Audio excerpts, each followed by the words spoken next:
और आत्मनिर्भर ऐसे नहीं। 4 बहुत महत्वपूर्ण नारे दिए गए हैं। Fit India, fit India.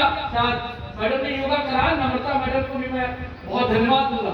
एक एक बच्चे के हैबिट में आनी चाहिए, आदत में आना चाहिए। जैसे नम्रता मैडम ने कहा कि जैसे हम भोजन आवश्यक है, ऑक्सीजन आवश्यक है जीने के लिए, उसी तरीके से जीवन में योग अपने संकल्प के रूप में लीजिए और शरीर से फिट रहिए। जिसका शरीर फिट है, sound mind in sound body. जिसका शरीर स्वस्थ है उसका मस्तिष्क स्वस्थ रहेगा, और जिसका मस्तिष्क स्वस्थ है दुनिया में कुछ भी कर सकता। आप सब कुछ रहे और दिमाग आपका ठीक न रहे, आप विचलित रहे मानसिक रूप से। और योगा तो ऐसा है कि सबसे पहले आप योग के मार्ग पे आप चलेंगे तो निश्चित रूप से आपका मस्तिष्क बहुत ही तीव्र होगा।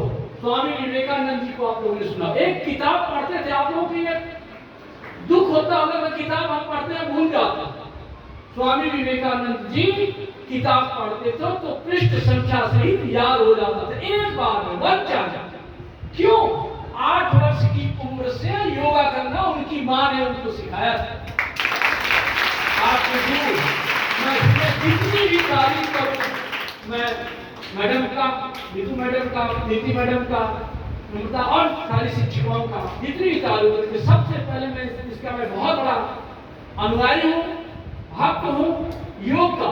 और मेरे जीवन में परिवर्तन, हम भी ऐसे थे जैसे मैडम कहती कि बिस्तर नहीं छोड़ना, मालूम था लेकिन बिस्तर नहीं छोड़ना। लेकिन मैं पुस्तक पढ़ा कि वो व्यक्ति एक्सीडेंट से विकलांग हो गया, health miracle morning, health Elrod. हमारे गीता में, हमारे वेद में, हमारे शास्त्र में तो ब्रह्म मुहूर्त का बहुत चर्चा है। लेकिन विदेशी पुस्तक मैंने अंग्रेजी में पुस्तक पढ़ी, उसको मिरेकल मॉर्निंग, सुबह उठने का, ब्रह्म मुहूर्त में उठने का, कि डॉक्टर ने कह दिया था कि जीवन भर बिस्तर पे रहेंगे। वो व्यक्ति कहता था मैं ब्रह्म मुहूर्त में उठता था और बिस्तर पे बैठे बैठे रीढ़ की हड्डी एक्सीडेंट में टूट चुकी थी। डॉक्टर ने कहा कि जिंदगी भर बेड पे रहेंगे, हैंड एंड माउथ भोजन के लिए मुस्ताद रहेंगे, जान के आपको आश्चर्य होगा। उस व्यक्ति ने ब्रह्म मुहूर्त में उठ करके ध्यान, और ध्यान के बाद प्राणायाम, और प्राणायाम के बाद धीरे धीरे शरीर उनकी हिलना डुलना शुरू हुई, चलना फिरना शुरू हुआ, और विश्व के टॉप मोटिवेटर बने, लोगों को प्रेरित करते हैं और सबसे ज्यादा इनकम टैक्स पे करने वाले हैं। हर कुछ, सब कुछ ईश्वर की कृपा से, प्रकृति की अनुकंपा से, उनकी योग के मार्ग पे चलने के कारण उनके जीवन में सारी खुशहाली प्राप्त हुई। तो निश्चित रूप से मैं हृदय की गहराई से साधुवाद देता हूँ और यही अपेक्षा करता हूँ, जैसे नम्रता मैडम ने कहा कि एक एक बच्चे के अंदर भोजन की तरह योगा को, ध्यान को, प्राणायाम को, आप अगर किसी धर्म संप्रदाय से इसको विरोध करते तो उसकी बात है, लेकिन आप उसको मेडिटेशन कह दीजिए, उसको आप और अपने उसके हिसाब से आप कह दीजिए। लेकिन ध्यान और प्राणायाम आप निश्चित रूप से करेंगे तो आपका जीवन बहुत उज्जवल होगा। फिट इंडिया का सपना तभी साकार होगा जब आप फिट होंगे, शरीर से फिट होंगे, मस्तिष्क से फिट होंगे, तभी आपका काम करने में और पढ़ने में मन लगेगा। दूसरी बात कहता हूँ कि digital India, digital India, smart बनिए, बहुत कुछ नेट और इंटरनेट अच्छी चीजें सीखिए, पढ़िए, लिखिए। डिजिटल इंडिया के सपना हमारे मुख्यमंत्री जी ने 1500 करोड़ रुपए बच्चों को स्मार्टफोन और टैबलेट देने के लिए, जो इंटर की बच्चियां अभी परीक्षा दी हैं, वो पास होकर के बीए में जाएंगी तो उनको टैबलेट और स्मार्टफोन मिलेंगे। इसलिए कि हमारा हर युवा, हमारे प्रदेश का हर युवा डिजिटली स्ट्रांग हो। आप टॉप करेंगे तो 1 लाख रुपए, जिला टॉप करेंगे तो आपको 21,000 रुपए, प्रदेश में जो टॉप 10 है सबको 1-1 लाख रुपए और स्मार्ट टैबलेट दिया जाता है। जो जिले में टॉप 10 है उनको भी 21,000 रुपए और टैबलेट दिया जाता है। तो कोशिश करिए, प्रयास करिए, हम सब कैसे स्ट्रांग बने। तीसरी बात कहता हूँ, स्किल इंडिया, स्किल इंडिया का सपना, जैसे मैडम ने आपको हुनर दिया, आपको हाथ में कला विकसित करने के लिए दिया, इस तरीके का हुनर आप क्या समझते हैं? संगीत को, संगीत की दुनिया में आप निखर सकते हैं। और आप कितने लोगों का नाम गिनाओ कि संगीत की दुनिया में उन्होंने नेम फेम बनी, सब कुछ अर्जित किया। खेल की दुनिया में, योगा की दुनिया में, क्राफ्ट एम्ब्रॉयडरी की दुनिया में, पेंटिंग की दुनिया में, मकबूल खुदा खुशैद का नाम सुने होंगे। 1-1 करोड़ की एक पेंटिंग होती थी, 1-1 करोड़ की, ऐसा हुनर ऐसा।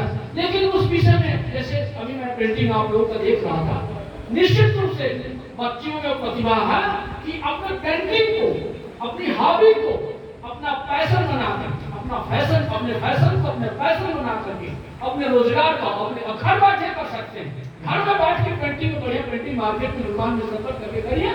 जैसे हमने डिजिटल इंडिया किया ना, बहुत से बच्चे, बहुत कम उम्र के बच्चे मोबाइल पे डिजिटल मार्केटिंग करके, डिजिटल एफिलिएट मार्केटिंग करके 10-15,000 20,000 रुपए बड़े आसान से कमा सकते हैं और अपने पढ़ाई का, अपने जीवन का खर्चा शान से कर सकते हैं। तो हमें आत्मनिर्भर भारत का सपना, जब एक एक बच्चा, आपको जान के आश्चर्य होगा, विकसित राष्ट्र अमेरिका, इंग्लैंड और कई ऐसे राष्ट्र हैं जहाँ पे बच्चे हाई स्कूल के बाद स्वयं खर्चा उठाते हैं।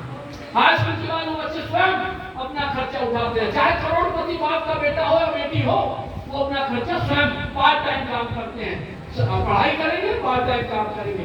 हमारे नई शिक्षा नीति में व्यवस्था दी जाएगी कि हाई स्कूल और इंटर के बच्चे 3 महीने जाके काम करें, उनको इंसेंटिव मिले, उनको स्कॉलरशिप मिले और वो आगे अपने जीवन को करें। तो निश्चित रूप से जो क्राफ्ट के क्षेत्र में, इस जिले का भी हुनर के क्षेत्र में एक अवसर आपको मिल सकता है। अगर इसमें थोड़ा सा और बारीकी से इस चीज को अपने श्रेष्ठता हासिल कर लेंगे तो आपके जीवन का एक हुनर, आपके जीवन की आजीविका बन सकती है, आपके आत्मनिर्भर भारत के सपने को साकार करने। और चौथी बात, make in India. Make in India का मतलब है कि अपने देश में बनी हुई चीजों का प्रयोग करें और उसको प्रोत्साहित करें। वोकल फॉर लोकल, हम अपने आसपास की चीजें, अपने जिले की चीजों को भी प्रोत्साहित करें, हर घर में यूज हो, कैसे करें।